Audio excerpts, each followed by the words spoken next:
ਕੁਝ ਹੋਰ banking developments ਬਾਰੇ ਹੁਣ ਆਪਾਂ ਗੱਲ ਕਰਦੇ ਹਾਂ।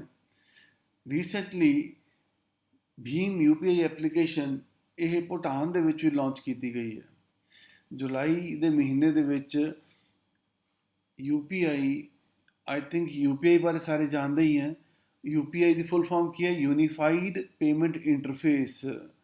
और एक की यूज़ करती है, it uses Bhim the platform जो है वो यूज़ करती है, that is Bharat interface for money. Basically UPI भी भारत इंटरफेस फॉर मनी ਦਾ ਇੱਕ ਐਡਵਾਂਸਡ ਵਰਜ਼ਨ ਹੈ ਜਾਂ ਭੀਮ ਦਾ ਇੱਕ ਐਡਵਾਂਸਡ ਵਰਜ਼ਨ ਹੈ। ਭੂਟਾਨ ਦੇ ਵਿੱਚ ਵੀ ਇਹਨੂੰ ਯੂਜ਼ ਕੀਤਾ ਜਾ ਰਿਹਾ ਹੈ। UPI ਜਾਂ ਭੀਮ ਸਟਰਕਚਰ ਨੂੰ ਅਡਾਪਟ ਕੀਤਾ ਹੈ, ਪਰ ਵਰਲਡ ਦੇ ਵਿੱਚ ਪਹਿਲਾ country it was Singapore. Bhim application launch ਕੀਤੀ ਗਈ ਸੀ, ਆਈ ਥਿੰਕ ਦੈਟ ਵਾਜ਼ ਇਨ ਫੈਬਰੂਅਰੀ 2019 ਦੇ ਵਿੱਚ। ਜਦੋਂ ਪ੍ਰਾਈਮ ਮਿਨਿਸਟਰ ਸਾਡੇ ਸਿੰਗਾਪੁਰ ਗਏ ਸੀਗੇ ਤਾਂ ਉੱਥੇ ਭੀਮ ਐਪਲੀਕੇਸ਼ਨ ਲਾਂਚ ਕੀਤੀ ਗਈ ਸੀ। ਔਰ ਦੂਜੀ ਐਡਵਾਂਟੇਜ ਕੀ ਹੈ ਇੱਥੇ ਨਾ, QR code based transfer of money that is also becoming possible in Bhutan। QR the full form ਕੀ ਹੈ? Quick Response System। QR ਦੀ full form ਹੈ Quick Response। ਸੋ ਇਹ ਚੀਜ਼ ਵੀ ਤੁਹਾਨੂੰ ਪਤਾ ਹੋਣੀ ਚਾਹੀਦੀ। NARCL to set up to manage big NPAs। ਇਹ ਵੀ ਇੱਕ ਬਹੁਤ ਵੱਡੀ ਇਨਫੋਰਮੇਸ਼ਨ ਹੈ। NARCL ਇਹਦੀ ਫੁੱਲ ਫਾਰਮ ਕੀ ਹੈ? National asset reconstruction company. National asset reconstruction company, it is a government owned company. ਔਰ ਇਹਦੀ ਕੈਪੀਟਲ ਜਿਹੜੀ ਹੈਗੀ ਉਹ ਕਿੰਨੀ? 74.6 ਕਰੋੜ ਜਿਹੜੀ ਇਹਦੀ ਕੈਪੀਟਲ ਹੈਗੀ ਹੈ। ਇਹਦਾ ਹੈੱਡ ਕੌਣ ਹੈ? ਪਦਮਾ ਕੁਮਾਰ ਮਾਧਵਨ ਨਈਅਰ ਇਹਦੇ ਫਰਸਟ MD ਨੇ। 12 ਜਿਹੜੇ ਬੈਂਕ ਨੇ ਔਰ 4 ਪ੍ਰਾਈਵੇਟ ਲੀਡਿੰਗ ਬੈਂਕਸ ਜਿਹੜੇ ਸੀਗੇ, they are investing in NARCL। NARCL recently form ਕੀਤੀ ਗਈ ਹੈ। NARCL ਦੀ ਫੁੱਲ ਫਾਰਮ ਕੀ ਹੈ ਔਰ ਇਹਦਾ ਆਬਜੈਕਟਿਵ ਕੀ ਹੈ? ਆਬਜੈਕਟਿਵ ਹੈ ਇਹਦਾ to reduce bad debts. Basically ਕੀ ਕੀਤਾ ਜਾਏਗਾ ਕਿ 500 ਕਰੋੜ ਤੋਂ ਉੱਪਰ ਵਾਲੇ ਜਿੰਨੇ ਵੀ NPAs ਨੇ ਨਾ, ਪਹਿਲੇ ਸਟਾਂਸ ਵਿੱਚ ਕੀ ਕੀਤਾ ਜਾ ਰਿਹਾ ਹੈ? 500 ਕਰੋੜ ਦੀ ਅਮਾਊਂਟ ਤੋਂ ਉੱਪਰ ਵਾਲੇ ਜਿੰਨੇ ਲੋਨ ਨੇ, NPAs ਨੇ, ਉਹਨਾਂ ਨੂੰ NARCL ਦੇ ਵਿੱਚ ਟ੍ਰਾਂਸਫਰ ਕਰ ਦਿੱਤਾ ਜਾਏਗਾ। ਔਰ ਇਹ ਟੋਟਲ ਕਿੰਨੇ ਲੋਨ ਨੇ? ਇਹ 22 ਲੋਨ ਨੇ ਸਿਰਫ, ਜਿਨ੍ਹਾਂ ਦੀ ਅਮਾਊਂਟ 500 ਕਰੋੜ ਤੋਂ ਉੱਪਰ ਹੈ। ਪਰ ਇਹਨਾਂ ਦੀ ਅਮਾਊਂਟ ਕਿੰਨੀ ਬਣਦੀ ਹੈ? 89,000 ਕਰੋੜ ਰੁਪਇਆ ਇਹਨਾਂ ਦੀ ਅਮਾਊਂਟ ਹੈ। ਸੋ ਇਹਦੇ ਨਾਲ ਕੀ ਹੋਏਗਾ ਕਿ ਬੈਂਕਾਂ ਦੀ ਬੈਲੈਂਸ ਸ਼ੀਟ ਉਹ ਕਲੀਨ ਹੋ ਜਾਏਗੀ। ਦੈਟ ਮੀਨਸ ਉਹਨਾਂ ਦੇ NPA ਘਟ ਜਾਣਗੇ। ਔਰ ਜਦੋਂ ਉਹਨਾਂ ਦੇ NPA ਘਟ ਜਾਣਗੇ ਤਾਂ ਉਹ ਜ਼ਿਆਦਾ ਲੋਨ ਕੈਪੈਸਿਟੀ ਉਹਨਾਂ ਦੀ ਵੱਧ ਜਾਏਗੀ। ਇਹ ਵੀ ਤੁਹਾਨੂੰ ਪਤਾ ਹੋਣਾ ਚਾਹੀਦਾ ਜਦੋਂ ਆਪਾਂ ਪ੍ਰੂਡੈਂਸ਼ੀਅਲ ਨੋਰਮਸ ਨੂੰ ਡਿਸਕਸ ਕਰਦੇ ਹਾਂ ਕਿ ਜੇ ਕਿਸੇ ਬੈਂਕ ਦੇ NPA ਵੱਧ ਜਾਣ, ਬੈਂਕ ਦੀ ਲੋਨਿੰਗ ਕੈਪੈਸਿਟੀ ਜਿਹੜੀ ਸੀਗੀ ਉਹ ਘਟ ਜਾਂਦੀ ਹੈ। ਲੋਨਿੰਗ ਕੈਪੈਸਿਟੀ ਉਹਨਾਂ ਦੀ ਉਹ ਘਟ ਜਾਂਦੀ ਹੈ। ਕਿਉਂ? ਕਿਉਂਕਿ ਬੈਂਕ ਦੇ ਕੋਲ ਜਿਹੜੀ ਫੰਡਸ ਦੀ ਕਮੀ ਉਹਦੇ ਵਿੱਚ ਆਉਣੀ ਸ਼ੁਰੂ ਹੋ ਜਾਂਦੀ ਹੈ। ਸੋ ਪ੍ਰੂਡੈਂਸ਼ੀਅਲ ਨੋਰਮਸ ਬਾਰੇ ਆਪਾਂ ਅਲੱਗ ਇੱਕ ਵੀਡੀਓ ਹੈ ਉਹ ਤਿਆਰ ਕਰਾਂਗੇ, ਉਹਦੇ ਤੁਹਾਨੂੰ ਦੱਸਾਂਗੇ ਕਿ ਕਿਵੇਂ ਇਹਦੇ ਤੇ ਫਰਕ। New rules for loans to directors. RBI ਦੇ ਨੋਰਮ ਸੀਗੇ ਕਿ 25 ਲੱਖ ਤੋਂ ਜ਼ਿਆਦਾ ਕਿਸੇ ਵੀ ਡਾਇਰੈਕਟਰ ਨੂੰ ਲੋਨ ਨਹੀਂ ਦਿੱਤਾ ਜਾ ਸਕਦਾ। ਇਹ ਅਮਾਊਂਟ ਵਧਾ ਕੇ ਹੁਣ 5 ਕਰੋੜ ਕਰ ਦਿੱਤੀ ਗਈ ਹੈ। ਕਿਸੇ ਵੀ ਡਾਇਰੈਕਟਰ ਨੂੰ, ਬੈਂਕ ਦੇ ਡਾਇਰੈਕਟਰ ਨੂੰ ਜਾਂ ਡਾਇਰੈਕਟਰ ਦੇ ਰਿਲੇਟਿਵਸ ਨੂੰ without approval of board 5 crore ਤੱਕ ਲੋਨ ਦਿੱਤਾ ਜਾ ਸਕਦਾ ਹੈ। This is the latest change which has taken place. So question ਕੀ ਹੋ ਸਕਦਾ ਕਿ ਲਿਮਿਟ ਜਿਹੜੀ ਸੀਗੀ for loan to bank directors and their relatives 25 lakh ਤੋਂ ਵਧਾ ਕੇ ਕਿੰਨਾ ਕਰ ਦਿੱਤਾ ਗਿਆ ਹੈ? So answer will be 5 crore ਕਰ ਦਿੱਤਾ। ਔਰ ਇਹ ਕਿਹਨੇ ਕੀਤਾ? ਇਹ RBI ਨੇ ਕੀਤਾ, ਕਿਉਂਕਿ ਇਹ ਪਾਵਰ ਕਿਹਦੇ ਕੋਲ ਹੈ? ਇਹ RBI ਦੇ ਕੋਲ power. DBS bank best in India. DBS bank, basically DBS ਜਿਹੜਾ ਬੈਂਕ ਹੈ एक सिंगापुर बेस्ड फोर्बेस एक ऑर्गेनाइजेशन है ਜਿਹੜੀ ਕਿ USA ਦੀ ਆਰਗੇਨਾਈਜੇਸ਼ਨ ਹੈ। ਉਸਨੇ ਇਸ ਨੂੰ ਬੈਸਟ ਬੈਂਕ ਡਿਕਲੇਅਰ ਕੀਤਾ among the Indian list of world's best banks. ਜਿਹੜਾ ਸੀਗਾ ਉਹਨੇ ਕਿਹਾ ਕਿ it is the best bank. Bank of Maharashtra tops in business. ਜਦੋਂ ਕਿ ਇਸ ਚੀਜ਼ ਨੂੰ ਐਨਾਲਾਈਜ਼ ਕੀਤਾ ਗਿਆ ਕਿ 2020-21 ਦੇ ਵਿੱਚ ਕਿਹੜੇ ਬੈਂਕ ਦੀ ਬੈਸਟ ਪਰਫਾਰਮੈਂਸ ਰਹੀ ਹੈ, ਸੋ ਟੌਪ ਪਰਫਾਰਮੈਂਸ ਕਿਸ ਦੀ ਰਹੀ ਹੈ? ਉਹ ਬੈਂਕ ਆਫ ਮਹਾਰਾਸ਼ਟਰ ਦੀ ਰਹੀ ਹੈ। It recorded 13.5% increase in gross advances and 16% growth in deposits. Growth in current account saving account was also the highest at 24.47%. ਇੱਥੇ ਤੁਹਾਨੂੰ ਕਾਸਾ ਵੀ ਪਤਾ ਹੋਣਾ ਚਾਹੀਦਾ ਹੈ. What is ਕਾਸਾ? ਕਾਸਾ is current account saving accounts. ਕਿਉਂਕਿ ਕਾਸਾ ਦੇ ਵਿੱਚ ਹੀ ਜਿਹੜਾ growth ਹੈ that matters the most for the banks. ਕਿਉਂਕਿ ਜਿੰਨੀ ਕਾਸਾ 'ਚ growth ਹੋਏਗੀ ਉਨਾ ਹੀ ਬੈਂਕਾਂ ਦਾ ਜਿਹੜੀ ਲੋਨਿੰਗ ਕੈਪੈਸਿਟੀ ਹੈਗੀ ਹੈ ਜਾਂ ਉਹਨਾਂ ਦੀ ਪ੍ਰੋਫਿਟੇਬਿਲਿਟੀ ਇਨਕਰੀਜ਼ ਹੁੰਦੀ ਹੈ. ਕਿਉਂਕਿ ਕਰੰਟ ਅਕਾਊਂਟ ਜਿੰਨਾ ਵੀ ਪੈਸਾ ਹੈ ਦੈਟ ਇਜ਼ ਵਿਦਆਊਟ ਇੰਟਰਸਟ, ਔਰ ਸੇਵਿੰਗ ਜਿੰਨਾ ਪੈਸਾ ਹੈ ਉਸ 'ਤੇ ਸਿਰਫ 3% ਵਿਆਜ ਚੱਲ ਰਿਹਾ ਇਸ ਵੇਲੇ.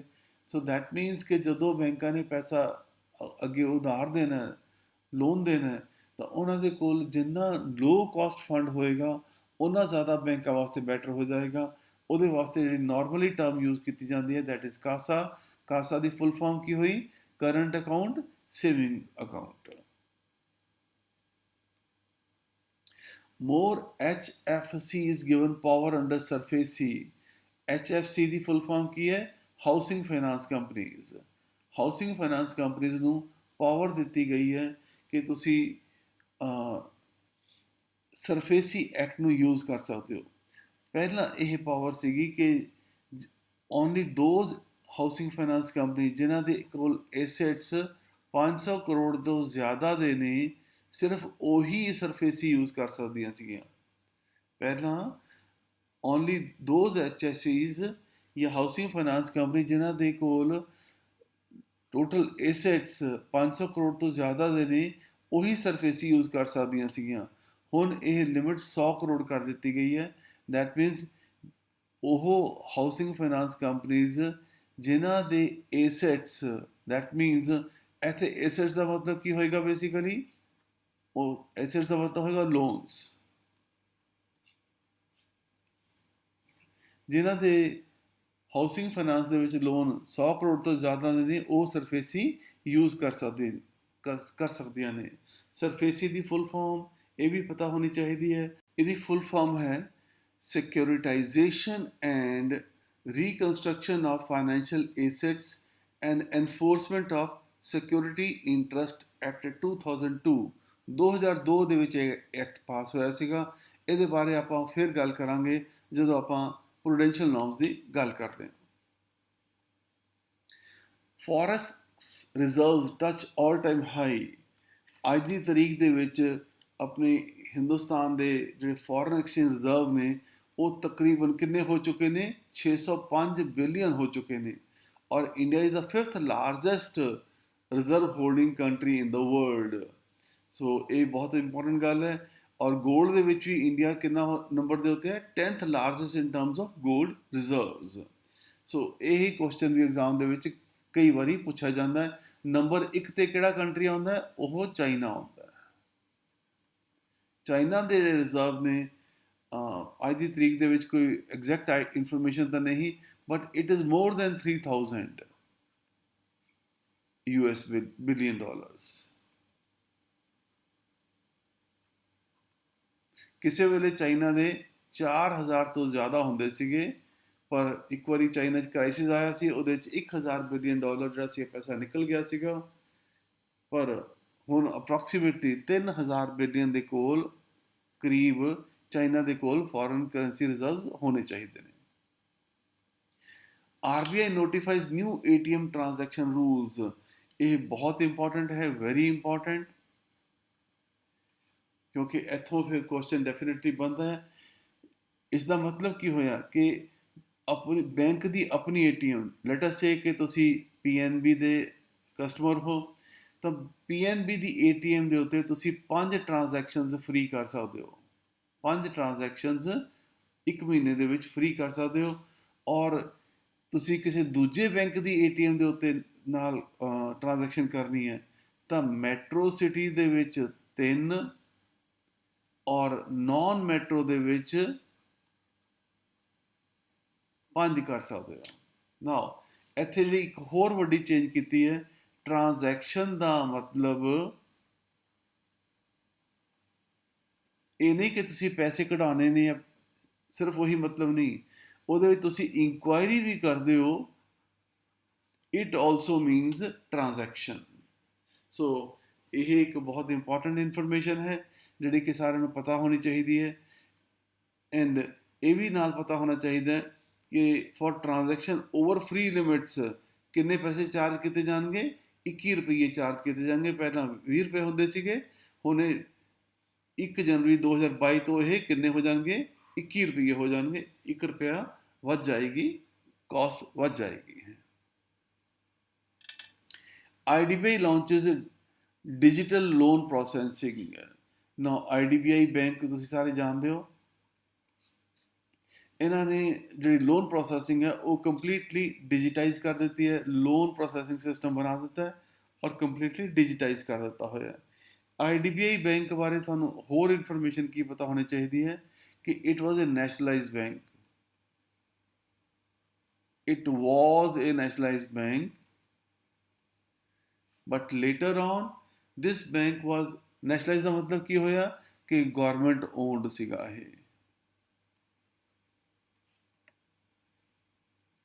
ਇਹਦੇ ਵਿੱਚ ਜਿਹੜੀ ਇਕੁਇਟੀ ਸੀਗੀ, ਕੈਪੀਟਲ ਸੀਗੀ, ਮੋਰ ਦੈਨ 50% ਗਵਰਨਮੈਂਟ ਦੀ ਹੁੰਦੀ ਸੀਗੀ। ਬਟ ਗਵਰਨਮੈਂਟ ਨੇ ਆਪਣੀ ਇਕੁਇਟੀ ਕਿਹਨੂੰ ਵੇਚ ਦਿੱਤੀ ਹੈ, ਇਹ ਸਾਰੀ ਇਹ LIC ਨੂੰ ਵੇਚ ਦਿੱਤੀ ਹੈ।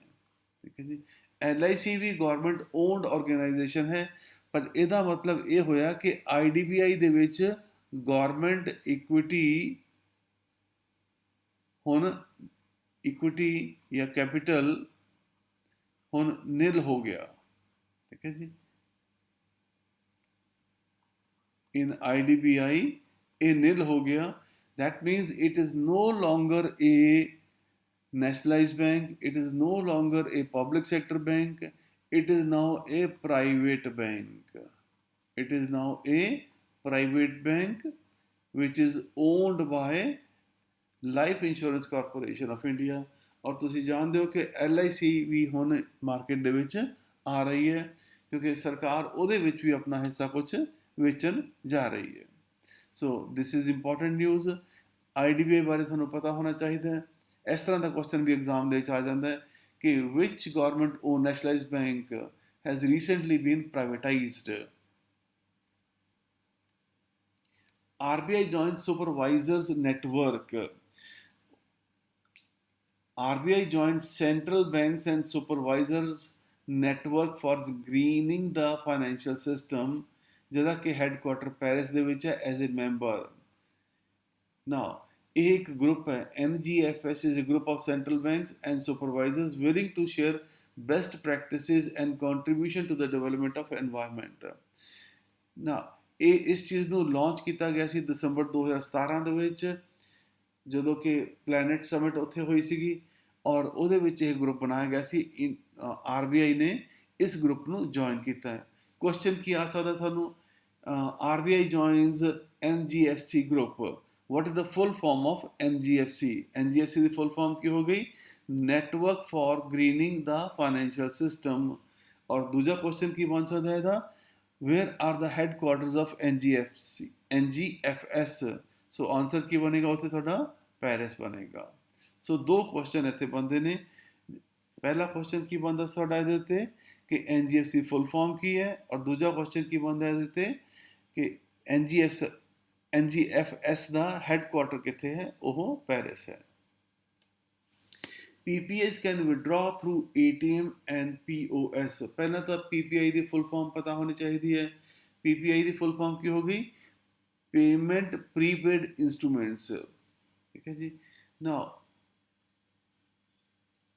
ਜਿੰਨੀਆਂ ਵੀ ਉਹ ਵਾਲਟਸ ਨੇ ਤੁਹਾਡੀਆਂ, ਲੈਟ ਅਸ ਸੇ ਪੇਟੀਐਮ ਬਾਰੇ ਤਾਂ ਸਾਰੇ ਜਾਣਦੇ ਹਾਂ ਇਸ ਵੇਲੇ ਆਪਾਂ ਇਹ। ਠੀਕ ਹੈ, ਇਹ ਵਾਲਟ ਹੈ। ਔਰ ਵਾਲਟ ਕੀ ਹੈ ਤੁਹਾਡੀ, ਇਹ ਇੱਕ ਤਰ੍ਹਾਂ ਦੀ PPI ਹੈ ਜਿਹਦੇ ਵਿੱਚ ਤੁਸੀਂ ਪੈਸੇ ਸਟੋਰ ਕਰ ਸਕਦੇ ਹੋ ਆਪਣੇ। ਪੇਟੀਐਮ 'ਚ ਪੈਸੇ ਸਟੋਰ ਹੋ ਜਾਂਦੇ ਨੇ ਔਰ ਉੱਥੋਂ ਤੁਸੀਂ ਪੇਮੈਂਟ ਕਰ ਸਕਦੇ ਹੋ।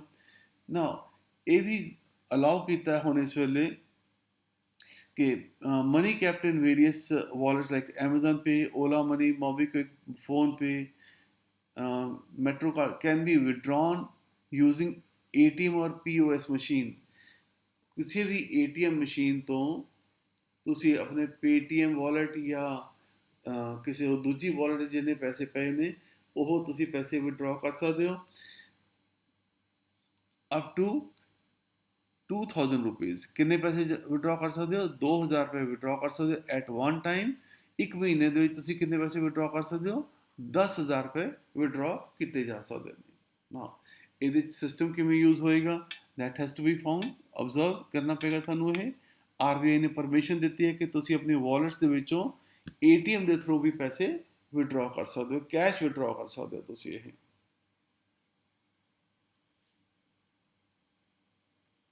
RBI transfers 99 billion to government. 1 billion ਕਿੰਨਾ ਹੁੰਦਾ ਹੈ? ਠੀਕ ਹੈ ਜੀ। ਸੋ ਇਹ ਵੀ ਸਾਨੂੰ ਪਤਾ ਹੋਣਾ ਚਾਹੀਦਾ ਕਿ 99 ਬਿਲੀਅਨ ਟੂ ਗਵਰਨਮੈਂਟ। 1 ਬਿਲੀਅਨ ਦੇ ਵਿੱਚ ਤੁਹਾਡੀਆਂ 12 ਜ਼ੀਰੋ ਹੁੰਦੀਆਂ ਨੇ। ਕਿੰਨੀਆਂ ਜ਼ੀਰੋ ਹੁੰਦੀਆਂ ਨੇ? ਪਹਿਲੀ ਗੱਲ ਤਾਂ ਇਹ ਸਾਨੂੰ ਪਤਾ ਹੋਣਾ ਚਾਹੀਦਾ ਹੈ ਕਿ ਬਿਲੀਅਨ ਦੇ ਵਿੱਚ ਕਿੰਨੀਆਂ ਜ਼ੀਰੋ ਹੁੰਦੀਆਂ ਨੇ? 12 ਜ਼ੀਰੋਜ਼ ਹੁੰਦੀਆਂ ਨੇ। ਠੀਕ ਹੈ ਜੀ। ਸੋ 1 ਕਰੋੜ ਦੇ ਵਿੱਚ ਕਿੰਨੀਆਂ ਜ਼ੀਰੋ ਹੁੰਦੀਆਂ ਨੇ? ਠੀਕ ਹੈ ਜੀ। 1 ਕਰੋੜ ਦੇ ਵਿੱਚ 9 ਜ਼ੀਰੋ ਹੁੰਦੀਆਂ ਨੇ। ਠੀਕ ਹੈ ਜੀ। ਸੋ 99 ਬਿਲੀਅਨ ਦਾ ਮਤਲਬ ਕੀ ਹੋਇਆ? 99,000 ਕਰੋੜ। ਸੋ ਰਿਜ਼ਰਵ ਬੈਂਕ ਆਫ ਇੰਡੀਆ ਨੇ 99,122 ਕਰੋੜ ਜਿਹੜਾ ਸੀਗਾ ਸਰਪਲਸ, ਇਹ ਸੈਂਟਰਲ ਗਵਰਨਮੈਂਟ ਨੂੰ ਟ੍ਰਾਂਸਫਰ ਕਰ ਦਿੱਤਾ ਹੈ।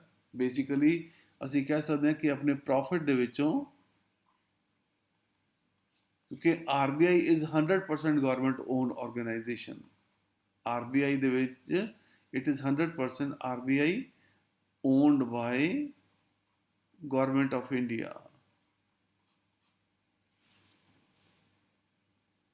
ਸੋ ਆਰਬੀਆਈ ਨੇ ਆਪਣਾ 99,000 ਕਰੋੜ ਦਾ ਜਿਹੜਾ ਪ੍ਰੋਫਿਟ ਹੈਗਾ ਉਹ ਗਵਰਨਮੈਂਟ ਆਫ ਇੰਡੀਆ ਨੂੰ ਟ੍ਰਾਂਸਫਰ ਕਰ ਦਿੱਤਾ ਹੈ।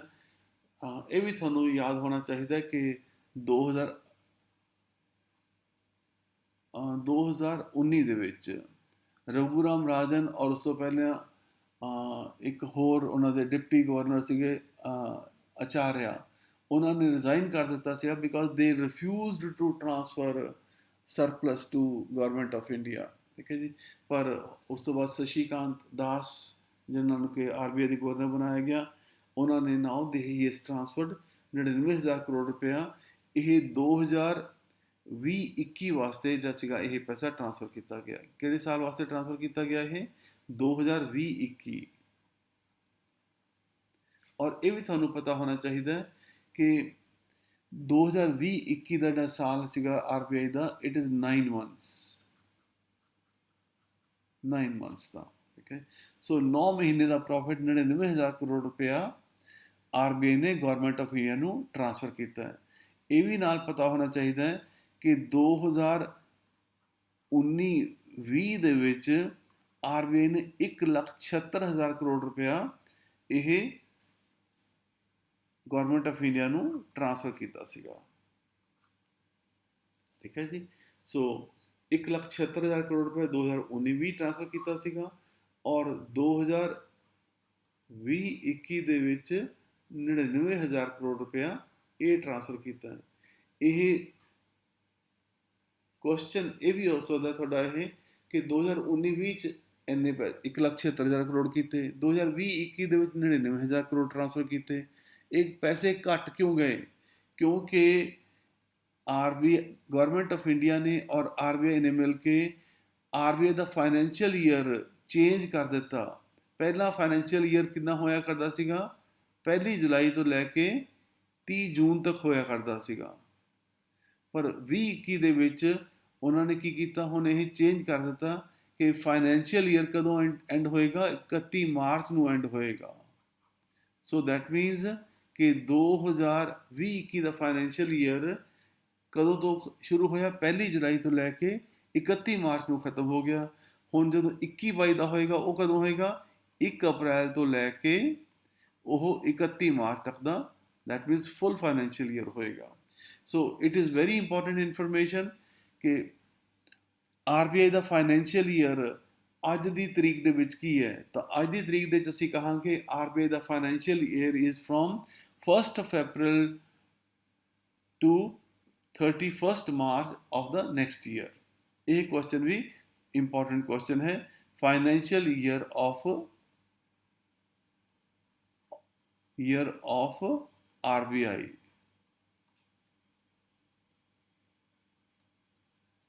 RBI imposes 10 crore fine on HDFC Bank. HDFC bank ਦੇ ਉੱਤੇ RBI ਨੇ 10 ਕਰੋੜ ਦਾ ਜੁਰਮਾਨਾ ਲਾਇਆ ਕਾਹਦੇ ਵਾਸਤੇ? For deficiencies in compliance of provisions of Section 6(2) of the Banking Regulation Act. Section 8 of the Banking Regulation Act states that bank cannot directly or indirectly deal with buying, selling or bartering of goods. कोई भी bank कोई दुकानदार नहीं, bank कोई property खरीद के property बेच नहीं सकता, ठीक है जी। जे कोई प्रॉपर्टी खरीद भी लवे ਤਾਂ ਉਹ ਪ੍ਰੋਪਰਟੀ ਸਿਰਫ ਸੈਲਫ ਯੂਜ਼ ਵਾਸਤੇ ਹੋਣੀ ਚਾਹੀਦੀ ਹੈ, ਔਰ ਜੇ ਕਦੇ ਪ੍ਰੋਪਰਟੀ ਨੂੰ ਵੇਚਣਾ ਹੋਵੇ ਤਾਂ ਘੱਟੋ ਘੱਟ 7 ਸਾਲ ਉਹ ਪ੍ਰੋਪਰਟੀ ਨੂੰ ਯੂਜ਼ ਕਰਨਾ ਚਾਹੀਦਾ, ਉਸ ਤੋਂ ਬਾਅਦ ਹੀ ਵੇਚਿਆ ਜਾ ਸਕਦਾ ਉਸ ਪ੍ਰੋਪਰਟੀ ਨੂੰ। ਕਿਉਂ? ਕਿਉਂਕਿ banks are not suppose to deal in goods. Bank ਕਿਹਦੇ ਡੀਲ ਕਰਦੇ ਨੇ? Banks deal in money only.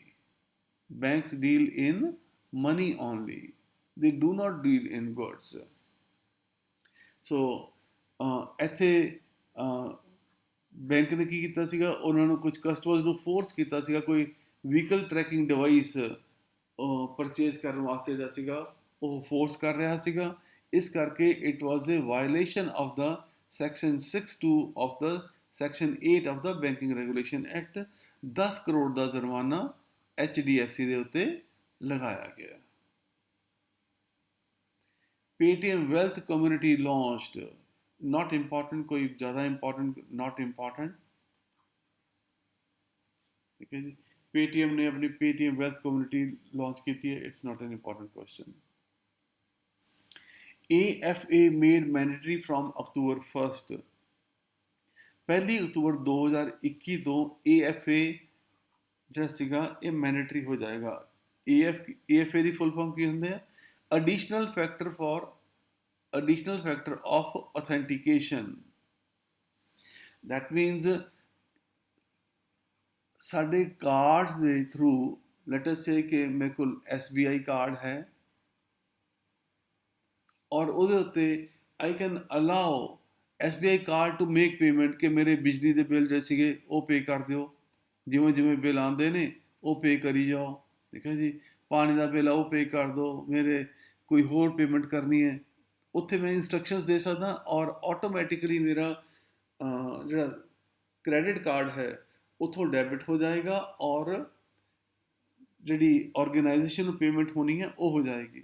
So 1 October ਤੋਂ ਜਿਹੜੀ ਚੀਜ਼ ਐਡ ਕੀਤੀ ਗਈ ਹੈ ਉਹ ਕੀ ਐਡ ਕੀਤੀ ਗਈ ਹੈ ਕਿ ਡੈਬਿਟ ਹੋ ਜਾਏਗਾ ਪਰ ਨਾਲ ਕੀ ਆਏਗਾ, ਇੱਕ OTP ਆਏਗਾ ਔਰ OTP ਤੁਹਾਨੂੰ ਕਨਫਰਮ ਕਰਨਾ ਪਏਗਾ ਕਿ ਤੁਸੀਂ ਇਹ ਪੇਮੈਂਟ ਨੂੰ ਅਪਰੂਵ ਕਰਦੇ ਹੋ ਕਿ ਇਸ ਪੇਮੈਂਟ ਨੂੰ ਅਪਰੂਵ ਨਹੀਂ ਕਰਦੇ।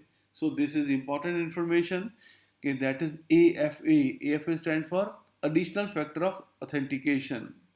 ਔਰ 2 ਕੁਐਸਚਨ ਬਣਦੇ ਨੇ, what is the full form of AFA ਔਰ ਦੂਜਾ ਕਦ ਤੋਂ ਲਾਗੂ ਹੋ ਰਿਹਾ ਹੈ? ਦੈਟ ਇਜ਼ ਫਰੋਮ 1 ਅਕਤੂਬਰ 2021 ਤੋਂ ਇਹ ਲਾਗੂ ਹੋ ਰਿਹਾ। Maximum balance hiked in payment banks. Payment bank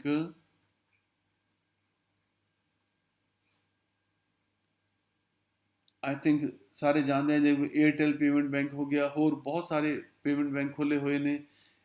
ਇੱਥੇ ਕੋਈ ਵੀ ਡਿਪੋਜ਼ਿਟ ਦੇ ਵਿੱਚ 1 ਲੱਖ ਰੁਪਏ ਤੋਂ ਜ਼ਿਆਦਾ ਡਿਪੋਜ਼ਿਟ ਅਕਾਊਂਟ 'ਚ ਨਹੀਂ ਸੀ ਹੋ ਸਕਦਾ। ਦੂਜੀ ਗੱਲ ਇਹ ਵੀ ਪਤਾ ਹੋਣੀ ਚਾਹੀਦੀ ਹੈ, ਇੱਥੇ ਸਿਰਫ ਤੁਹਾਡੇ ਕੋਲ ਸੇਵਿੰਗ ਬੈਂਕ ਅਕਾਊਂਟ ਹੀ ਖੋਲ੍ਹ ਸਕਦੇ ਨੇ ਜਾਂ ਕਰੰਟ ਅਕਾਊਂਟ ਖੋਲ੍ਹ ਸਕਦੇ, ਦੈਟ ਇਜ਼ ਡਿਮਾਂਡ ਡਿਪੋਜ਼ਿਟਸ ਓਨਲੀ। ਵੈਸੇ ਕਰੰਟ ਅਕਾਊਂਟ ਖੋਲ੍ਹਣ ਦਾ ਕੋਈ ਮਤਲਬ ਨਹੀਂ ਹੈ ਇੱਥੇ, ਕਿਉਂਕਿ ਕਰੰਟ ਅਕਾਊਂਟ ਦੇ ਉੱਤੇ ਕੋਈ ਤੁਹਾਨੂੰ ਬੈਨੀਫਿਟ ਨਹੀਂ ਮਿਲਣਾ, ਕੋਈ ਇੰਟਰਸਟ ਨਹੀਂ ਮਿਲਣਾ। So basically these accounts are meant for small customers ਜਿਨ੍ਹਾਂ ਨੇ ਪੈਸੇ ਟ੍ਰਾਂਸਫਰ ਕਰਨੇ ਹੁੰਦੇ ਨੇ, ਆਪਣੇ ਘਰ ਪੈਸੇ ਭੇਜਦੇ ਹੁੰਦੇ ਨੇ, ਉਹਨਾਂ ਵਾਸਤੇ ਦਿਸ ਇਜ਼ ਵਨ ਆਫ ਦਾ ਇੱਕ ਤਰ੍ਹਾਂ ਦਾ ਬੈਸਟ ਬੈਂਕ ਹੈ, ਦੈਟ ਇਜ਼ ਪੇਮੈਂਟ ਬੈਂਕ ਹੈ, ਔਰ ਇੱਕ ਪੇਮੈਂਟ ਬੈਂਕ ਦੇ ਵਿੱਚ 1 ਲੱਖ ਤੋਂ ਜ਼ਿਆਦਾ ਦਾ ਡਿਪੋਜ਼ਿਟ ਨਹੀਂ ਹੋ ਸਕਦਾ ਕਦੇ ਵੀ। ਇਸ ਲਿਮਿਟ ਨੂੰ ਵਧਾ ਕੇ ਕਿੰਨਾ ਕਰ ਦਿੱਤਾ ਗਿਆ, ਹੁਣ 2 ਲੱਖ ਰੁਪਏ ਕਰ ਦਿੱਤਾ ਗਿਆ। ਠੀਕ ਹੈ ਜੀ, this is important question.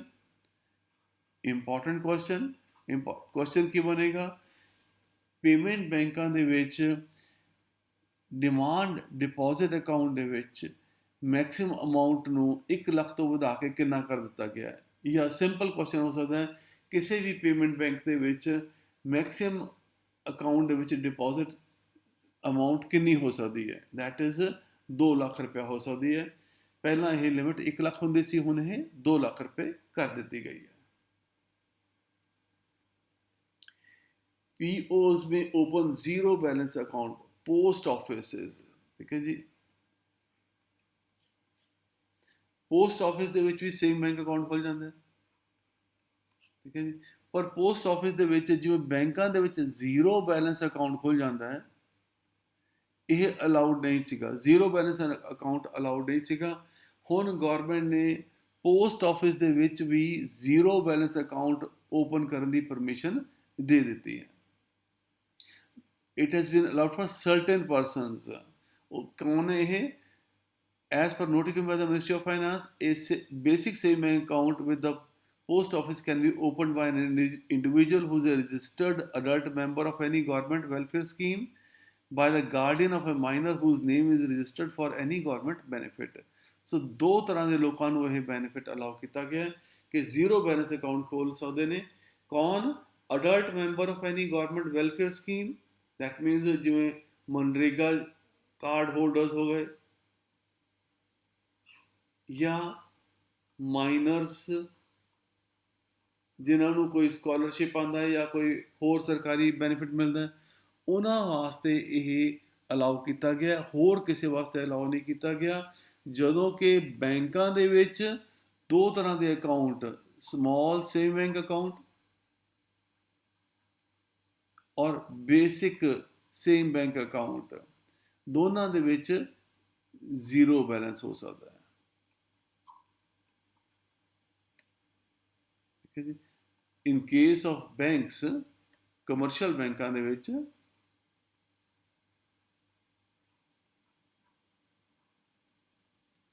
Small same bank account और बेसिक सेम बैंक अकाउंट, दोनों दे विच जीरो बैलेंस हो सकता है। ਸਮੋਲ ਸੇਵਿੰਗ ਅਕਾਊਂਟ ਔਰ ਬੇਸਿਕ ਸੇਵਿੰਗ ਅਕਾਊਂਟ, ਇਹਨਾਂ ਦੋਨਾਂ ਦੇ ਵਿੱਚ ਕੀ ਫਰਕ ਹੈ? ਆਪਾਂ ਜਦੋਂ ਬੇਸਿਕ ਸੇਵਿੰਗ ਬੈਂਕ ਅਕਾਊਂਟ ਪੜ੍ਹਦੇ ਹਾਂ ਤਾਂ ਉਹਦੇ ਵਿੱਚ ਦੇਖਦੇ ਹਾਂ ਆਪਾਂ ਕਿ ਦੋਨਾਂ 'ਚ ਫਰਕ ਕੀ ਆਉਂਦਾ ਹੈ।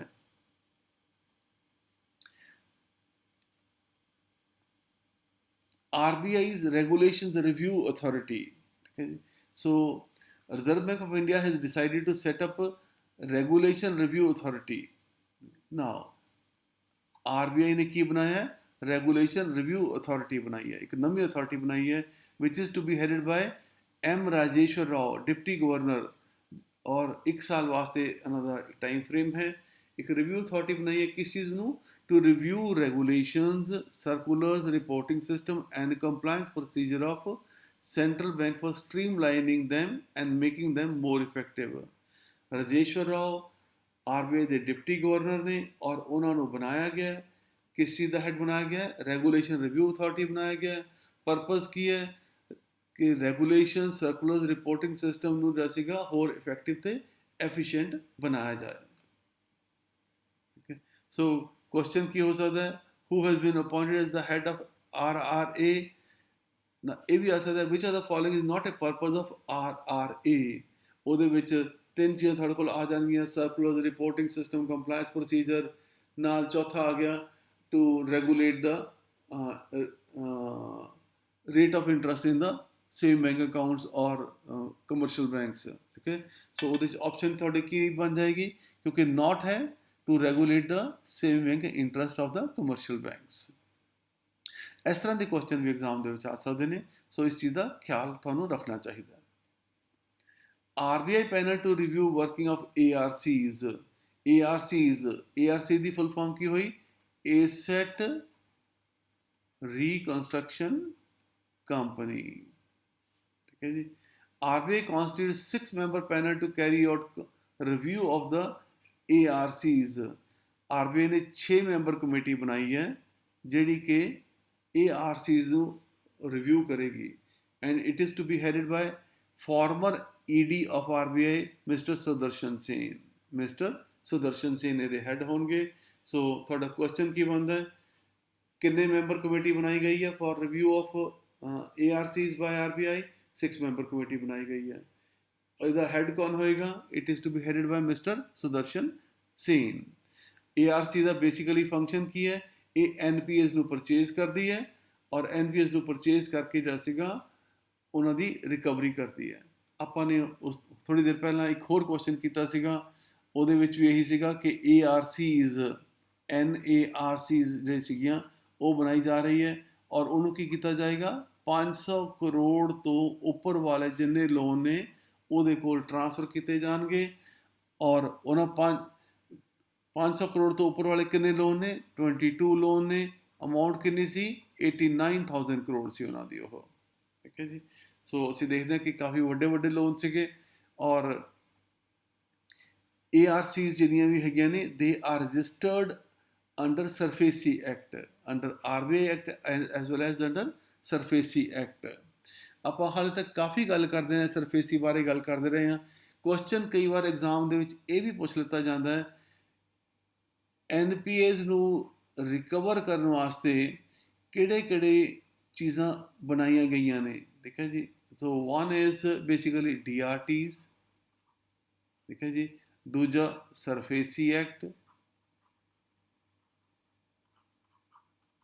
ਔਰ ਤੀਜਾ ਇੰਸੋਲਵੇਂਸੀ ਐਂਡ ਬੈਂਕਰਪਸੀ ਐਕਟ। ਠੀਕ ਹੈ ਜੀ। ਇੰਸੋਲਵੇਂਸੀ ਐਂਡ ਬੈਂਕਰਪਸੀ ਐਕਟ, ਇਹ 3 ਮੇਜਰ ਲਾਅ ਨੇ। ਇਹ ਲੇਟੈਸਟ ਹੈ ਲਾਅ ਜਿਹੜਾ ਬਣਾਇਆ ਗਿਆ।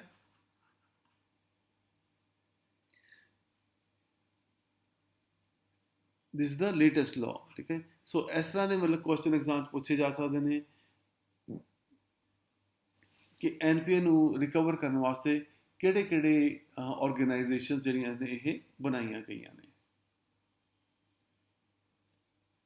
RBI panel to review working of, ਇਹ ਤੁਹਾਡੇ ਨਾਲ ਹੁਣੇ ਪਹਿਲਾਂ ਡਿਸਕਸ ਕੀਤਾ ਹੀ ਹੈ, ਇਹ ਪਹਿਲਾਂ ਵੀ ਡਿਸਕਸ ਕੀਤਾ ਤੁਹਾਡੇ ਨਾਲ। ਇਹ RBI restricts Amex and Diners Club। RBI ਨੇ Amex stand for American express ਔਰ ਡਾਈਨਰਸ ਕਲੱਬ। ਠੀਕ ਹੈ ਜੀ। ਫॉर ਇਹਨਾਂ ਨੂੰ ਕਿ ਤੁਸੀਂ ਕੋਈ ਵੀ ਨਵਾਂ ਕਸਟਮਰ ਐਡ ਨਹੀਂ ਕਰ ਸਕਦੇ, ਕਿਉਂਕਿ RBI ਨੇ ਕਿਹਾ ਸੀਗਾ ਕਿ ਤੁਸੀਂ ਸਾਰਾ ਜਿਹੜਾ ਡਾਟਾ ਸਿਸਟਮ ਹੈ ਉਹ ਇੰਡੀਆ ਦੇ ਵਿੱਚ ਮੇਨਟੇਨ ਕਰੋਗੇ। You will maintain the whole data in India. ਕਿਉਂਕਿ ਇਹ ਇੰਡੀਆ ਦੇ ਵਿੱਚ ਮੇਨਟੇਨ ਨਹੀਂ ਕਰ ਰਹੇ, ਇਸ ਕਰਕੇ ਉਹਨਾਂ ਦੇ ਉੱਤੇ ਰਿਸਟ੍ਰਿਕਸ਼ਨ ਲਗਾਤੀ RBI ਨੇ ਕਿ ਤੁਸੀਂ ਨੋ ਨਿਊ ਕਸਟਮਰਸ। ਇਹ ਅੱਗੇ ਵੀ ਆਏਗਾ। ਇਹ ਰਿਸਟ੍ਰਿਕਸ਼ਨ ਮਾਸਟਰ ਦੇ ਉੱਤੇ ਵੀ, ਮਾਸਟਰ ਕਾਰਡ ਦੇ ਉੱਤੇ ਵੀ ਐਂਡ ਵੀਜ਼ਾ ਦੇ ਉੱਤੇ ਵੀ ਲਗਾ ਦਿੱਤੀ ਗਈ ਹੈ। ਉਹਨਾਂ ਦੇ ਉੱਤੇ ਵੀ ਲਗਾ ਦਿੱਤੀ ਗਈ ਹੈ ਕਿ ਉਹ ਨਵੇਂ ਕਸਟਮਰ ਨਹੀਂ ਐਡ ਕਰ ਸਕਦੇ ਕਿਉਂਕਿ ਉਹ ਆਪਣਾ ਡਾਟਾ ਇੰਡੀਆ ਦੇ ਵਿੱਚ ਨਹੀਂ ਰੱਖ ਰਹੇ। Inflation target for RBI retained at 4%।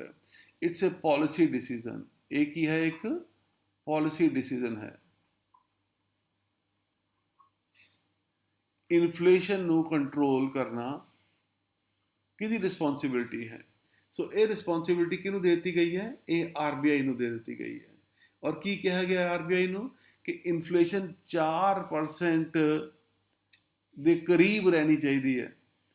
ਕਿੰਨੇ ਕਰੀਬ ਰਹਿਣੀ ਚਾਹੀਦੀ ਹੈ? ±2%। ਦੈਟ ਮੀਨਸ ਇਹ 2 ਤੋਂ ਲੈ ਕੇ 6%, ਮਿਨੀਮਮ 2% ਔਰ ਮੈਕਸਿਮਮ 6%। ਬੇਸਿਕਲੀ ਜੇ ਤੁਹਾਨੂੰ ਕੋਈ ਕਿਹਾ ਜਾਵੇ ਕਿ ਤੁਸੀਂ ਜਿਹੜੀ ਕਾਰ ਚਲਾਉਣੀ ਹੈ ਉਹ 40 ਕਿਲੋਮੀਟਰ ਦੀ ਸਪੀਡ 'ਤੇ ਚਲਾਉਣੀ ਹੈ। ਠੀਕ ਹੈ ਜੀ। ਨਾ ਦੈਟ ਮੀਨਸ ਪਰ ਹਮੇਸ਼ਾ ਤੁਸੀਂ ਨਹੀਂ ਚਲਾ ਸਕਦੇ 40 ਕਿਲੋਮੀਟਰ 'ਤੇ, ਕਦੇ ਸਲੋ ਹੋ ਜਾਏਗੀ, ਕਦੇ ਫਾਸਟ ਹੋ ਜਾਏਗੀ। ਤਾਂ ਤੁਹਾਨੂੰ ਕਿਹਾ ਜਾਂਦਾ ਹੈ ਕਿ ਘੱਟੋ ਘੱਟ 20 ਕਿਲੋਮੀਟਰ ਸਪੀਡ ਦੇ ਉੱਤੇ ਔਰ ਮੈਕਸਿਮਮ 60 ਕਿਲੋਮੀਟਰ ਦੀ ਸਪੀਡ 'ਤੇ ਜਾਣੀ ਚਾਹੀਦੀ ਹੈ ਉਹ। So basically that means ideal speed ਤੁਹਾਡੀ ਕਿੰਨੀ ਹੋ ਗਈ? 40 ਕਿਲੋਮੀਟਰ ਦੀ ਹੋ ਗਈ ਉਹ। ਪਰ ਮਿਨੀਮਮ ਕਿੰਨੀ ਹੋ ਸਕਦੀ ਹੈ? 20 ਹੋ ਸਕਦੀ ਹੈ। 20 ਤੋਂ ਥੱਲੇ ਜਾਓਗੇ ਤਾਂ ਫਾਈਨ ਲੱਗ ਜਾਏ। ਲੈਟਸ ਸੇ ਜੇ 60 ਤੋਂ ਉੱਪਰ ਜਾਓਗੇ ਤਾਂ ਫਾਈਨ ਲੱਗ ਜਾਏਗਾ। ਪਰ ਬੈਸਟ ਸਪੀਡ ਕਿੰਨੀ ਹੋਏਗੀ ਤੁਹਾਡੀ? ਉਹ 40 ਕਿਲੋਮੀਟਰ ਹੋਏਗੀ। Similarly best inflation level India ਵਾਸਤੇ ਕਿੰਨਾ ਬੈਸਟ ਹੈ, ਉਹ 4% ਹੈ, ਔਰ +-2 ਦੈਟ ਮੀਨਸ ਘੱਟੋ ਘੱਟ 2% ਹੋਣਾ ਚਾਹੀਦਾ, ਔਰ ਮੈਕਸਿਮਮ ਕਿੰਨਾ ਹੋਣਾ ਚਾਹੀਦਾ, 6% ਹੋਣਾ ਚਾਹੀਦਾ ਹੈ। ਇਹ RBI ਨੂੰ ਮੈਂਡੇਟ ਦਿੱਤਾ ਹੈ, ਕਿਹਨੇ ਦਿੱਤਾ ਹੈ, ਗਵਰਨਮੈਂਟ ਆਫ ਇੰਡੀਆ ਨੇ, ਔਰ ਕਿੰਨੇ ਸਾਲ ਵਾਸਤੇ ਦਿੱਤਾ ਹੈ, ਇਹ 5 ਸਾਲ ਵਾਸਤੇ ਦਿੱਤਾ ਹੈ। 2015 ਦੇ ਵਿੱਚ ਵੀ ਇਹੀ ਟਾਰਗੇਟ ਫਿਕਸ ਕੀਤਾ ਗਿਆ ਸੀਗਾ 2020 ਤੱਕ ਵਾਸਤੇ, ਔਰ ਹੁਣ 2020 ਤੋਂ ਲੈ ਕੇ 2025 ਵਾਸਤੇ ਇਹ ਟਾਰਗੇਟ ਫਿਕਸ ਕੀਤਾ ਗਿਆ ਕਿ 4 +-2%। RBI fixes tenure of bank heads. ਜਿੰਨੇ ਵੀ ਆਪਣੇ ਕਮਰਸ਼ੀਅਲ ਬੈਂਕ ਨੇ ਉਹਨਾਂ ਦੇ ਚੇਅਰਮੈਨ ਜਾਂ MD ਕਿੰਨੇ ਸਾਲ ਤੱਕ ਉਹ ਉਸ ਪੋਜੀਸ਼ਨ ਤੇ ਰਹਿ ਸਕਦੇ ਨੇ। ਇਸ ਤੋਂ ਪਹਿਲਾਂ ਕੋਈ ਫਿਕਸ ਨਹੀਂ ਸੀਗਾ, ਹੁਣ ਇਹ ਅਮਾਊਂਟ ਟੈਨਿਓਰ 15 ਸਾਲ ਫਿਕਸ ਕਰ ਦਿੱਤੀ ਗਈ ਹੈ ਕਿ 15 ਸਾਲ ਤੱਕ ਕੋਈ ਵੀ ਬੰਦਾ ਕਿਸੇ ਵੀ ਬੈਂਕ ਦਾ MD ਜਾਂ CEO ਰਹਿ ਸਕਦਾ ਹੈ, ਮੈਕਸਿਮਮ 15 ਸਾਲ ਹੈ ਇਹ, ਠੀਕ ਹੈ ਜੀ। And this is also applicable to the whole time directors also. That means bank ਦਾ MD and CEO and directors ਉਹ ਮੈਕਸਿਮਮ 15 ਸਾਲ ਕਿਸੇ ਬੈਂਕ ਦੇ ਵਿੱਚ ਉਹ ਡਾਇਰੈਕਟਰ ਜਾਂ MD CEO ਰਹਿ ਸਕਦੇ ਨੇ। ਸੋ ਦਿਸ ਇਜ਼ ਦ, ਇਸ ਤੇ ਕੁਐਸਚਨ ਕੀ ਬਣਦਾ, RBI ਨੇ ਟੈਨਿਓਰ ਫਿਕਸ ਕੀਤੀ ਹੈ MD ਐਂਡ CEO ਦੀ ਜਾਂ ਡਾਇਰੈਕਟਰਸ ਦੀ ਕਿ ਮੈਕਸਿਮਮ ਕਿੰਨੇ ਸਾਲ ਵਾਸਤੇ ਉਹ ਇੱਕ ਪੋਜੀਸ਼ਨ ਤੇ ਰਹਿ ਸਕਦੇ ਨੇ। ਸੋ ਆਨਸਰ ਕੀ ਹੋਏਗਾ, ਉਹ 15 ਸਾਲ ਹੋਏਗਾ। Now further MD and CEO or whole time director who is a promoter and a major shareholder, ਜੇ ਉਹ ਬੈਂਕ ਦਾ ਮੇਜਰ ਸ਼ੇਅਰ ਹੋਲਡਰ ਹੈ ਜਾਂ ਪ੍ਰਮੋਟਰ ਹੈ ਤਾਂ ਉਹ 12 ਸਾਲ ਤੋਂ ਉੱਪਰ ਨਹੀਂ ਰਹਿ ਸਕਦਾ, ਠੀਕ ਹੈ ਜੀ। ਫਿਰ ਤੀਜੀ ਕੰਡੀਸ਼ਨ ਕੀ ਹੈ, 70 ਸਾਲ ਦੀ ਉਮਰ ਤੋਂ ਬਾਅਦ ਨਹੀਂ ਰਹਿ ਸਕਦਾ, ਠੀਕ ਹੈ ਜੀ। ਸੋ revised instruction will be applicable to all private sector banks including small finance banks and wholly owned subsidiaries of foreign banks. However, it will not be applicable to foreign banks operating as branches in India. Okay? Wholly owned subsidiaries of foreign banks ਉਹਨਾਂ ਤੱਕ ਹੈ, ਪਰ ਜਿਹੜੇ foreign ਬੈਂਕਾਂ ਦੀਆਂ ਬ੍ਰਾਂਚਾਂ ਨੇ ਇੱਥੇ ਉਹਨਾਂ ਦੇ ਉੱਤੇ ਇਹ ਚੀਜ਼ ਐਪਲੀਕੇਬਲ ਨਹੀਂ ਹੋਏਗੀ। 2-3 ਕੁਐਸਚਨ ਬਣਦੇ ਨੇ। ਪਹਿਲਾ ਕੁਐਸਚਨ ਤੁਹਾਨੂੰ ਇਹ ਹੋਇਆ ਸੀਗਾ ਕਿ ਕਿੰਨੇ ਸਾਲ ਵਾਸਤੇ ਬੈਂਕ ਦਾ MD CEO ਇੱਕ ਪੋਜੀਸ਼ਨ ਤੇ ਰਹਿ ਸਕਦਾ, 15 ਸਾਲ। ਪ੍ਰਮੋਟਰ ਕਿੰਨੇ ਸਾਲ ਵਾਸਤੇ ਰਹਿ ਸਕਦਾ, 12 ਸਾਲ ਵਾਸਤੇ ਰਹਿ ਸਕਦਾ ਹੈ। ਔਰ similar condition that is WTD ਵਾਸਤੇ ਹੈ। WTD ਦੀ ਫੁੱਲ ਫਾਰਮ ਕੀ ਹੈ, ਹੋਲ ਟਾਈਮ ਡਾਇਰੈਕਟਰ ਹੈ। ਏਜ ਦੀ ਲਿਮਿਟ ਕਿੰਨੀ ਹੈ, 70 ਸਾਲ ਹੈ। ਔਰ ਕਿਸ ਵਾਸਤੇ ਇਹ ਐਪਲੀਕੇਬਲ ਨਹੀਂ ਹੈ, that is it is not applicable to foreign banks operating as branches in India. Private banks allowed government business. Now government ਦਾ ਜਿੰਨਾ ਪੈਸਾ ਹੈ, ਠੀਕ ਹੈ ਜੀ, ਇੱਕ ਤਾਂ ਗੌਰਮੈਂਟ ਦਾ ਖਾਤਾ ਕਿੱਥੇ ਹੁੰਦਾ, RBI ਦੇ ਵਿੱਚ ਹੁੰਦਾ, ਠੀਕ ਹੈ। RBI ਦੇ ਵਿੱਚ ਕਿਹੜਾ ਅਕਾਊਂਟ ਹੁੰਦਾ ਜਿਹਦੇ 'ਚੋਂ ਗੌਰਮੈਂਟ ਪੈਸੇ ਖਰਚ ਕਰਦੀ ਹੈ, ਉਹਨੂੰ ਕੀ ਕਹਿੰਦੇ ਆਪਾਂ, ਉਹਨੂੰ ਕਹਿੰਦੇ ਆਪਾਂ ਕੰਸੋਲੀਡੇਟਿਡ ਫੰਡ। ਉਹਨੂੰ ਕੀ ਕਹਿੰਦੇ ਆ, ਕੰਸੋਲੀਡੇਟਿਡ ਫੰਡ ਕਹਿੰਦੇ ਆਪਾਂ। ਬਟ ਇਸ ਤੋਂ ਇਲਾਵਾ ਵੀ ਗੌਰਮੈਂਟ ਕਮਰਸ਼ੀਅਲ ਬੈਂਕਸ ਦੇ ਵਿੱਚ ਵੀ ਅਕਾਊਂਟ ਓਪਨ ਕਰਦੀ ਹੈ for the purpose of collections, basically for the purpose of collections। ਜਿਵੇਂ ਅਸੀਂ ਇਨਕਮ ਟੈਕਸ ਜਮ੍ਹਾਂ ਕਰਾਉਂਦੇ ਹਾਂ, ਠੀਕ ਹੈ ਜੀ, ਕਿਸੇ ਵੀ ਪਬਲਿਕ ਸੈਕਟਰ ਬੈਂਕ 'ਚ ਜਾ ਕੇ ਉੱਥੇ ਜਮ੍ਹਾਂ ਕਰਾ ਦਿੰਦੇ ਹਾਂ। ਸੋ ਬੇਸਿਕਲੀ ਉਹ ਪੈਸਾ ਕਿਹਦਾ ਹੈ, ਉਹ ਸਰਕਾਰ ਦਾ ਪੈਸਾ ਹੈ। ਔਰ ਜੇ ਸਰਕਾਰ ਦਾ ਪੈਸਾ ਹੈ ਉੱਥੇ ਜਾ ਕੇ ਕਿਸੇ ਵੀ ਬੈਂਕ 'ਚ ਜਮ੍ਹਾਂ ਹੁੰਦਾ ਤਾਂ ਦੈਟ ਮੀਨਸ ਗੌਰਮੈਂਟ ਦਾ ਉੱਥੇ ਕੋਈ ਨਾ ਕੋਈ ਅਕਾਊਂਟ ਖੋਲ੍ਹਿਆ ਹੋਇਆ, ਉਹਨਾਂ ਨੂੰ ਪਰਮਿਸ਼ਨ ਮਿਲੀ ਹੋਈ ਹੈ ਕਿ ਤੁਸੀਂ ਗੌਰਮੈਂਟ ਦੇ ਬਿਹਾਫ ਦੇ ਉੱਤੇ ਪੈਸੇ ਐਕਸੈਪਟ ਕਰ ਸਕਦੇ ਹੋ। ਔਰ ਪੈਨਸ਼ਨਸ ਵਾਸਤੇ ਵੀ, ਪੈਨਸ਼ਨਸ ਜਿਹੜੀਆਂ ਸੀਗੀਆਂ ਉਹ ਪੇ ਹੁੰਦੀਆਂ ਨੇ ਜਾਂ ਸੈਲਰੀਜ਼ ਪੇ ਹੁੰਦੀਆਂ ਨੇ, ਉਹ ਬੇਸਿਕਲੀ ਕਮਰਸ਼ੀਅਲ ਬੈਂਕਾਂ ਦੇ ਥਰੂ ਪੇ ਹੁੰਦੀਆਂ, RBI ਨਹੀਂ ਪੇ ਕਰਦਾ ਉਹ। ਸੋ ਦੈਟ ਮੀਨਸ ਗੌਰਮੈਂਟ ਦੇ ਜਿੰਨੇ ਵੀ ਅਕਾਊਂਟ ਨੇ ਜਿਨ੍ਹਾਂ 'ਚ ਟ੍ਰਾਂਜੈਕਸ਼ਨ ਹੁੰਦੀ ਹੈ ਉਹ ਕਿੱਥੇ ਮੇਨਟੇਨ ਹੁੰਦੇ ਨੇ, ਉਹ ਤੁਹਾਡੇ ਕਮਰਸ਼ੀਅਲ ਬੈਂਕਾਂ ਦੇ ਵਿੱਚ ਉਹ ਅਕਾਊਂਟ ਖੋਲ੍ਹਦੇ ਨੇ। ਔਰ ਕਮਰਸ਼ੀਅਲ ਬੈਂਕਾਂ ਦੇ ਵਿੱਚ ਕਿਉਂਕਿ ਜਦੋਂ ਪੈਸਾ ਪਿਆ ਰਹਿੰਦਾ ਹੈ ਔਰ ਉਹ ਲੋ ਕਾਸਟ ਫੰਡ ਹੁੰਦਾ ਉਹ, ਤਾਂ ਬੈਂਕਾਂ ਨੂੰ ਉਸ ਚੀਜ਼ ਦਾ ਬਹੁਤ ਫਾਇਦਾ ਹੁੰਦਾ ਹੈ।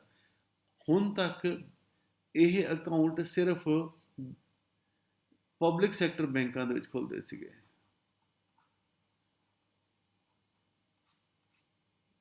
ਕੁਝ ਪ੍ਰਾਈਵੇਟ ਸੈਕਟਰ ਬੈਂਕਾਂ ਨੂੰ ਪਰਮਿਸ਼ਨ ਸੀਗੀ ਪਹਿਲਾਂ ਇਨਕਮ ਟੈਕਸ ਵਗੈਰਾ ਕਲੈਕਟ ਕਰਨ ਦੀ, ਪਰ ਬੇਸਿਕਲੀ ਇਹ ਸਾਰੇ ਜਿੰਨੀਆਂ ਵੀ ਗੌਰਮੈਂਟ ਅਕਾਊਂਟਸ ਆ, ਗੌਰਮੈਂਟ ਬਿਜ਼ਨਸ ਵਾਲੇ ਅਕਾਊਂਟ ਸੀਗੇ, ਇਹ ਪਬਲਿਕ ਸੈਕਟਰ ਬੈਂਕ ਵਿੱਚ ਹੋਇਆ ਕਰਦੇ ਸੀਗੇ। ਹੁਣ ਸੈਂਟਰ ਨੇ ਸਾਰੇ ਪ੍ਰਾਈਵੇਟ ਬੈਂਕਾਂ ਨੂੰ ਵੀ ਅਲਾਉ ਕਰ ਦਿੱਤਾ ਹੈ। ਠੀਕ ਹੈ ਜੀ। ਕਿਹੜੇ ਕਿਹੜੇ ਕੰਮਾਂ ਵਾਸਤੇ? ਟੈਕਸ ਕਲੈਕਸ਼ਨ ਵਾਸਤੇ, ਅਦਰ ਰੈਵਨਿਊ ਪੇਮੈਂਟ ਫੈਸਿਲਿਟੀਜ਼ ਵਾਸਤੇ, ਪੈਨਸ਼ਨ ਪੇਮੈਂਟ ਵਾਸਤੇ, ਸਮਾਲ ਸੇਵਿੰਗ ਸਕੀਮਸ ਵਾਸਤੇ। ਸਮਾਲ ਸੇਵਿੰਗ ਸਕੀਮ ਵਾਸਤੇ ਬੇਸਿਕਲੀ ਜਿਵੇਂ ਪੋਸਟ ਆਫਿਸ ਦੇ ਵਿੱਚ ਕੋਈ ਸੇਵਿੰਗ ਖਾਤਾ ਖੁੱਲ੍ਹਦਾ ਹੈ ਜਾਂ ਐਫ ਡੀ ਖੁੱਲ੍ਹਦੀ ਹੈ, ਉਹ ਪੋਸਟ ਆਫਿਸ ਦਾ ਡਿਪੋਜ਼ਿਟ ਨਹੀਂ ਹੈ, ਉਹ ਕਿਹਦਾ ਡਿਪੋਜ਼ਿਟ ਹੈ? ਉਹ ਗੌਰਮੈਂਟ ਆਫ ਇੰਡੀਆ ਦਾ ਡਿਪੋਜ਼ਿਟ ਹੈ। Post office is acting as a agent of government of India. Similarly ਜਿੰਨੇ ਵੀ ਬੈਂਕ ਨੇ, ਜੇ ਉੱਥੇ ਕੋਈ ਪੈਸੇ ਜਮ੍ਹਾਂ ਹੁੰਦੇ ਨੇ, they R acting as agent of government of India. ਹੁਣ ਇਹ ਫੈਸਿਲਿਟੀ ਪ੍ਰਾਈਵੇਟ ਸੈਕਟਰ ਬੈਂਕਾਂ ਨੂੰ ਵੀ ਦੇ ਦਿੱਤੀ ਗਈ ਹੈ। ਇਟਸ ਵੈਰੀ ਇੰਪੋਰਟੈਂਟ ਕਿਉਂਕਿ ਪ੍ਰਾਈਵੇਟ ਸੈਕਟਰ ਬੈਂਕਾਂ ਦੇ ਇਹਦੇ ਨਾਲ ਪ੍ਰੋਫਿਟੇਬਿਲਿਟੀ ਹੋਰ ਬਹੁਤ ਜ਼ਿਆਦਾ ਵੱਧ ਜਾਏਗੀ। HDFC best bank for SMEs। ਹੁਣ ਆਪਾਂ ਦੇਖਦੇ ਸੀਗੇ ਫੋਰਬਸ ਨੇ ਕਿਹਾ ਕਿ DBS bank is the best bank in India. ਇਹ ਤੁਸੀਂ ਦੇਖੋਗੇ, ਵੈਸੇ ਤਾਂ ਇੱਕ ਹੋਰ ਸਲਾਈਡ ਆਏਗੀ, ਹੁਣ DBS ਇਜ਼ ਦਾ ਵਰਲਡ ਦਾ ਬੈਸਟ ਬੈਂਕ ਵੀ ਡਿਕਲੇਅਰ ਕੀਤਾ ਹੈ। ਪਰ SME ਵਾਸਤੇ ਏਸ਼ੀਆ ਮਨੀ ਨੇ HDFC ਨੂੰ ਸਿਲੈਕਟ ਕੀਤਾ ਕਿ this is the best bank for SMEs। ਕਿਹੜੀ ਆਰਗੇਨਾਈਜੇਸ਼ਨ ਨੇ? ਏਸ਼ੀਆ ਮਨੀ ਨੇ। Asia money best bank survey of the financial magazine based ਇਹ ਹਾਂਗਕਾਂਗ ਬੇਸਡ ਆਰਗੇਨਾਈਜੇਸ਼ਨ ਹੈ। ਠੀਕ ਹੈ ਜੀ। ਔਰ ਉਹਨੇ ਮਤਲਬ ਸੀਗਾ ਸਰਵੇ ਕਰਕੇ ਇਹ ਪਾਇਆ ਕਿ SME ਵਾਸਤੇ HDFC ਬੈਂਕ ਜਿਹੜਾ ਉਹ ਬੈਸਟ ਬੈਂਕ ਹੈ। All banks to implement CTS by September 30. CTS stands for Check Truncation System. Check Truncation System. Check Truncation System ਕੀ ਹੈ?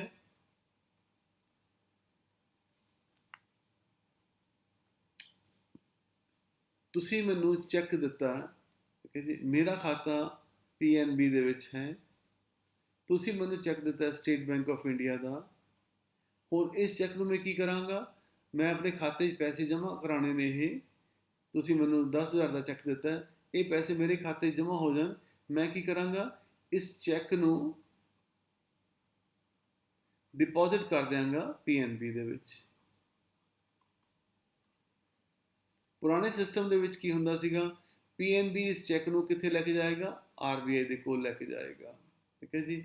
ਉੱਥੇ ਜਾ ਕੇ ਇਹ ਚੈੱਕ ਕਿਹਨੂੰ ਦੇ ਦਿੱਤਾ ਜਾਏਗਾ? SBI ਨੂੰ ਦੇ ਦਿੱਤਾ ਜਾਏਗਾ।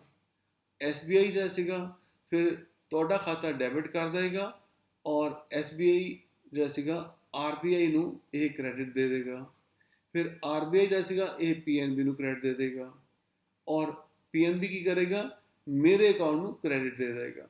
ਤਾਂ ਦੈਟ ਮੀਨਸ ਚੈੱਕ ਘੁੰਮਦਾ ਸੀਗਾ ਔਰ ਕਿੱਥੇ ਚਲਾ ਜਾਂਦਾ ਸੀਗਾ? ਉਸ ਬ੍ਰਾਂਚ ਵਿੱਚ ਚਲਾ ਜਾਂਦਾ ਸੀਗਾ ਜਿੱਥੋਂ ਕਿ ਜਿਸ ਬ੍ਰਾਂਚ ਦੇ ਵਿੱਚ ਤੁਹਾਡਾ ਖਾਤਾ ਹੈ। That is an old system. ਇਹ ਪੁਰਾਣਾ ਸਿਸਟਮ ਹੋਇਆ ਕਰਦਾ ਸੀਗਾ। ਹੁਣ ਇਹ ਸਿਸਟਮ ਨਹੀਂ ਲਾਗੂ ਹੁੰਦਾ। ਹੁਣ NAHS ਸਿਸਟਮ ਹੈ, national automated clearing system. NACS system ਹੈ, ਨੈਸ਼ਨਲ ਆਟੋਮੇਟਿਡ ਕਲੀਅਰਿੰਗ ਸਿਸਟਮ। ਇਸ ਦੇ ਵਿੱਚ ਕੀ ਹੋਏਗਾ ਕਿ ਚੈੱਕ ਕਿਤੇ ਨਹੀਂ ਰਹੇਗਾ, ਚੈੱਕ ਮੇਰੇ ਬੈਂਕ ਵਿੱਚ ਹੀ ਰਹੇਗਾ ਔਰ ਮੇਰਾ ਬੈਂਕ ਕੀ ਕਰੇਗਾ? ਹੁਣ PNB ਇਸ ਦੀ ਸਕੈਨ ਕਰੇਗਾ ਚੈੱਕ ਨੂੰ ਔਰ ਸਕੈਨ ਕਰਕੇ ਜਿਹੜਾ ਸੀਗਾ ਇਹ ਚੈੱਕ RBI ਦੇ ਕੋਲ ਚਲਾ ਜਾਏਗਾ। RBI ਤੋਂ ਜਿਹੜਾ ਸੀਗਾ ਇਹ ਚੈੱਕ ਤੁਹਾਡਾ SBI ਚਲਾ ਜਾਏਗਾ ਔਰ ਉੱਥੇ ਜਿਹੜੇ ਸੀਗੇ SBI ਵਾਲੇ ਚੈੱਕ ਕਰ ਲੈਣਗੇ ਕਿ ਜੇ ਚੈੱਕ ਠੀਕ ਠਾਕ ਹੈਗਾ ਤਾਂ ਤੁਹਾਡਾ ਖਾਤਾ ਡੈਬਿਟ ਹੋ ਜਾਏਗਾ ਔਰ ultimately state bank of India RBI ਨੂੰ ਕ੍ਰੈਡਿਟ ਦੇ ਦੇਗਾ, RBI PNB ਨੂੰ ਕ੍ਰੈਡਿਟ ਦੇ ਦੇਗਾ ਔਰ PNB ਮੇਰੇ ਖਾਤੇ ਵਿੱਚ ਇਹ ਪੈਸੇ ਜਮ੍ਹਾਂ ਕਰਾ ਦੇਗਾ। ਸੋ ਇਸ ਸਿਸਟਮ ਨੂੰ ਕੀ ਕਿਹਾ ਜਾਂਦਾ ਹੈ? ਚੈੱਕ ਟਰੰਕੇਸ਼ਨ ਸਿਸਟਮ ਕਿਹਾ ਜਾਂਦਾ ਹੈ, ਠੀਕ ਹੈ ਜੀ।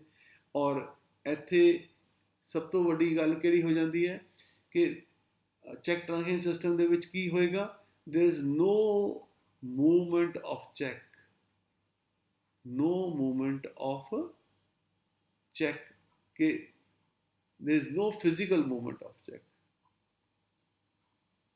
ਸਿਰਫ ਉਹਦਾ ਸਕੈਨਡ ਇਮੇਜ ਜਿਹੜਾ ਹੈ ਉਹ ਟ੍ਰਾਂਸਫਰ ਹੁੰਦਾ ਹੈ। So basically this is CTS system.